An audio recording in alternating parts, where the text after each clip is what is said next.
యేసయ్యా నా ప్రాణ అన్నా చెప్పు తమ్ముడు. అసలు పాపంలో పడకుండా ఉండాలంటే ఏం చేయాలన్నా? ఏరా నువ్వు బాగానే ఉంటావు కదా? అవునన్నా, కానీ కొన్ని రోజులు దేవుళ్ళు బాగానే ఉంటున్నానన్నా, కానీ సడన్గా పడిపోతున్నానన్నా పాపంలో. ఎలా పడుతున్నానో నాకే తెలియట్లేదు. ఇంతకీ నువ్వు డైలీ వాక్యాలు చదువుతున్నావా? వాక్యాలు వింటున్నావా? నో అన్నా, ఈ మధ్యకాలంలో అసలు బైబిల్ చదవలేదు, వాక్యం వినలేదన్నా. అసలు నా దగ్గర సమయమే లేదన్నా. అయినా రోజు బైబిల్ చదవాలి, వాక్యం వినాలి అంటే చాలా కష్టమే కదన్నా. ఎలా అవుతుందో చెప్పు. అలా అంటావేంటి తమ్ముడు, చదవాలి కదరా. అన్నా టైం ఏంటి? టైం 10:30 అయిపోయిందా? ఒక్క నిమిషం అన్నా, ఇప్పుడు వస్తాను. సరే తమ్ముడు. ఎక్కడున్నాయి ట్యాబ్లెట్స్? బా షూ, మా అమ్మ ఎక్కడ పెట్టిందో ఏంటో. తమ్ముడు ఏంట్రా ఎతుకుతున్నావు? డాడీ ట్యాబ్లెట్స్ అన్నా, కనిపించట్లేదు. అవునా, దొరకట్లేదా? అవునన్నా, బీపీ ట్యాబ్లెట్స్ ఎక్కడున్నాయో ఏంటో కనిపించట్లేదు. సర్లే తమ్ముడు, ఈరోజు దొరకకపోతే ఏమైందిలే, రేపు ఎద్దుగానిలే. అలా అంటావేంటన్నా? ట్యాబ్లెట్స్ వేయకపోతే అసలు అవ్వదు. అమ్మయ్యా దొరికాయన్నా. ట్యాబ్లెట్ డాడీకి ఇచ్చేసి వస్తానన్నా. సరే తమ్ముడు. డాడీ ఇదిగోండి డాడీ, ట్యాబ్లెట్ వేసుకోండి.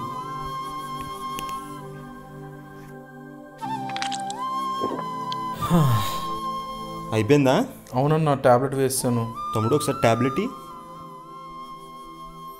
ఈ ట్యాబ్లెట్ డాడీకి ప్రతిరోజు వేయాలా? డెఫినెట్లీ ప్రతిరోజు వేయాలన్యా. వెయ్యకపోతే ఏమవుతుంది?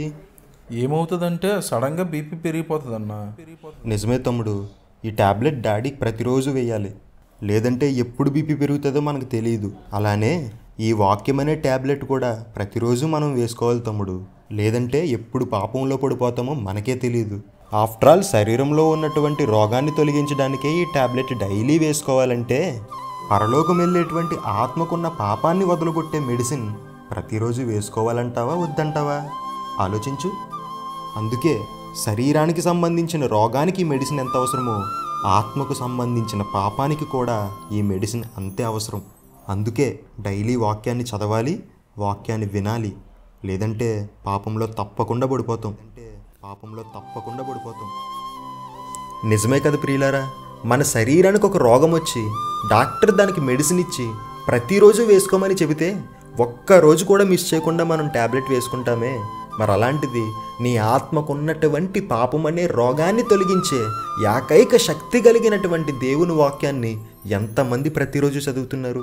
ఎంతమంది ప్రతిరోజు వినడానికి ఆసక్తి చూపుతున్నారు? ఆలోచించండి.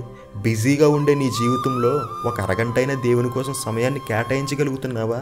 ఒకవేళ కేటాయించలేకపోతే ఈ రోజు నుంచైనా కేటాయించాలని మనస్ఫూర్తిగా కోరుకుంటూ ఇట్లు మీ చేసి టీం.